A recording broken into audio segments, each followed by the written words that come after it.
Yo, what's up guys and welcome to our Motovlog. So tagal-tagal natin din nag-vlog guys. At ngayon ay nag-vlog na tayo kasi napagalitan na tayo sa ating manager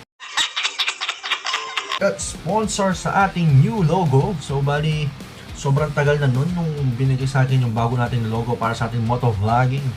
At syempre guys, thankful tayo at may nagbigay ng natin ng sponsorship sa ating new logo sa ating motovlogging. Kung alam niyo yung mga sikat na mga vlogger, ganun yung siya yung gumawa dun sa natin sa bagong ating new logo. Na hindi ko expect na merong magano sa atin na merong mag-sponsor. So for today's video guys, ang pag-usapan natin is my new logo and syempre magpapasalamat ako ng sobrang bongga na sa ating nag-sponsor ng logo. Bali dumating siya nung ito guys, dumating siya nung walang date. Wala pala siyang date. Dumating siya, yan still dead pa guys, from LBC. At syempre papakita ko sa inyo sa ating screen, papakita ko sa right side or left side ng screen natin pag in-edit ko na. Then so ipapakita ko sa inyo ang ating stickers. So syempre bibigyan ko lang ito ng kung gaano lang katagal to sa akin. Alam nyo guys, nung nag-propose ako na kunwari pinakuha ko lang yung stickers pero proposal pala, yun yung guys. At ngayon kailangan ko na itong ipakita sa ating mga viewers kasi medyo napagalitan na ako kasi sobrang busy ko daw, hindi ko na ako nakakapag-vlog. So bali ang ating nag-sponsor ng ating sticker, hindi ko na siya papakilala pero gusto na niyang ipakita ko ang ating bagong stickers at logo sa ating page, sa ating YouTube channel at sa ating YouTube at sa ating Facebook guys. At kita-kita nyo naman ang ating Arrow Motovlog na stickers. Ganito yung itsura nyo guys. Yan, papakita ko sa ating screen, lapit siyang konti. Yan. Ayan, kita-kita nyo naman, mukha talaga tayong vlogger na totoo. Hindi nila alam, it's joke only lang, pero kita nyo naman guys, Arrow Motovlog. Yan nga, naka ZH2, parang totoo. Siyempre papakita ko sa ating screen kung gaano siya kaganda. Ito wala akong masabi, maganda talaga. At syempre I would like to thank to our sponsors. At syempre kaya ginawa ko na din itong vlog na to dahil ang aking next vlog guys is all about ADB 160 na kinuha natin sa Nueva Ecija, San Jose, Nueva Ecija. At medyo yung kinausap natin yung manager dyan, sobrang bait niya guys. At syempre inihintay nila yung kanilang shoutouts sana all sa kanilang mga employees sa kanilang corporation, sa Honda Royce Elite Motorbike Sales Corporation sa San Jose, Nueva Ecija guys. Kaya maya shoutout ko na sila at kasi medyo parang nararamdaman ko na nagalit na sila dahil di ko siya na-edit. By the way, it's pa lang yun, it's around 2 days pa lang. Pero syempre dahil sa pagod ng biyahe at marami pang ginagawa dito sa bahay sa mga kailangan gawin. So hindi ko pa siya natutukan. So ngayon, tatapusin ko yung editing ngayong gabi. I-upload ko siya bukas ng umaga or mamayang madaling araw. Di totoo yan. Tatapusin natin yan. So wala nang paligid pa. Kaya inopen ko na to dahil ito na ang aking mamimigay na bagong stickers. Yeah, boy.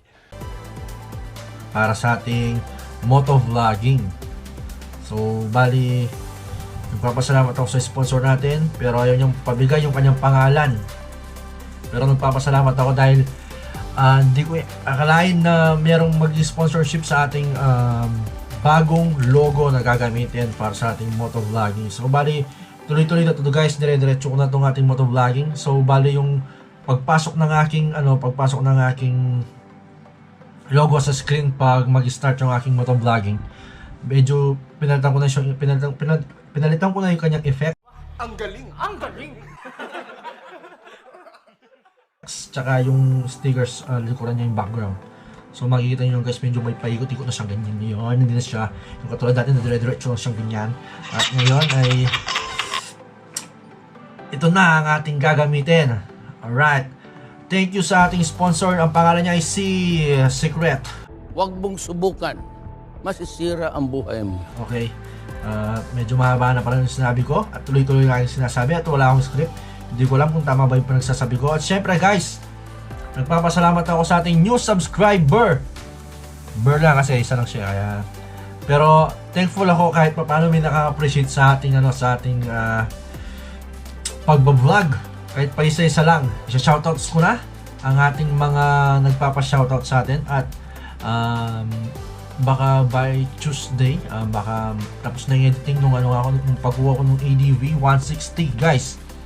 By the way guys, meron tayong ADV 150 pero ang reason kaya tayo kumuha ng ADV 160 kasi naghahanap ng kapatid ng ating ADV 150.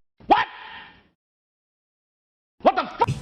Kaya bumili tayo ng ADV 160, so yun yung vlog natin at ipapauna ko na yung shoutouts ng mga manager at mga employees dun sa natin sa pinagkuhanan ng ating motorcycle. By the way guys, kaya doon ako nakakuha ng motorcycle sa San Jose Nueva Ecija pa kasi halos lahat ng tinanungan ko dito sa Pampanga, halos, hindi ko sinasabing lahat, halos ng tinanungan ko dito sa Pampanga, ayaw nilang magpa-install, magpa-cash ng ADV. Tapos nahirapan ako guys sa stock ng ng color white. So bali naghanap-hanap ako, nagtanong-tanong ako. Buti na lang meron tayong kaibigan na may kapatid sa Honda. Kaso medyo malayo nga lang. Ang pangalan niya is mamaya na. Siyempre, sasabay-sabay ko natin mga shoutouts. Pero thankful ako at nakuha natin yung motor ng safe kahit malayo. At siyempre merong tumulong sa atin para kumuha dun sa ating ADV 160 na 4 valves na. At ang masasabi ko lang, wala akong masabi. Sobrang lakas ng ADV 160 at kung gusto nyong powerful na motorcycle na maganda ang shocks, ADV 160. Naka 150 ako dati guys. Kahit naman yun, nandito pa yung 150 natin. So hindi natin yun naalisin. So meron lang siyang kapatid na 160. At syempre, itutuloy-tuloy ko na ang ating pag-shoutouts sa ating mga hindi naman sponsor, sa ating tumulong para makakuha ng ADV from Honda Royce Elite Motorbike Sales Corporation sa San Jose Nueva Ecija. Siyempre mauna tayo sa kanilang area manager na super bait na assistant area manager nila ay si Ma'am Marian S. Ganayo. At syempre kanilang cashier supervisor na si Rosel Magpale. Then ang kanilang sales department supervisor si Leia Villamor and Sir Bill Francis Santos guys. At ang kanilang Honda Elite mechanic Glenn Bagorio. Tama. Sir Glenn Bagorio, shout out to you. And syempre ang aking special shoutouts ay si Sir Anthony Argel, ang kapatid ni Boss Amo Aldwin Argel. Sila guys magkapatid na tumulong sa akin para makakuha ng Honda ADV na color white. Kasi dito guys sa Pampanga walang ganong stocks ng color white. Then kapag meron kong makita, medyo above SRP, so medyo mahapdi siya sa bulsa. So naghanap tayo ng SRP lang. Kaya guys, kung naghahanap kayo ng ADV or any motorcycles na Honda, so just PM me or mag-comment ka. So baka matulungan kita na makahanap ng yung new motorcycle guys. Tapos para madil natin agad dyan at makuha mo na yung pangarap na motorcycle. At syempre, ang ating last shoutout sa ating kaisa-isang nag-subscribe sa atin na ating new subscriber ay si Sir James Borlas. Maraming salamat sa pag-subscribe sa aking YouTube channel, sir, at nagtitiwala ka sa ating pag-vlogging. At syempre, I hope naman na napapasaya ko kayo sa ating pag-vlog. Hindi ko na papabahin pa itong aking vlog para ma-upload ko na maya-maya. See you again on my next vlog, guys. Next vlog natin is all about the ADB 160 na kinuha natin sa San Jose, Nueva Ecija. So, ngayon pa lang, nagpapasalamat na akong marami sa ating mga tumulong para maging successful yung paggawa natin ng motorcycle. At wala nang paligoy-ligoy pa. See you on my next vlog. This is Arrow Moto Vlog. Peace out muna tayo, guys. Arrow Motor.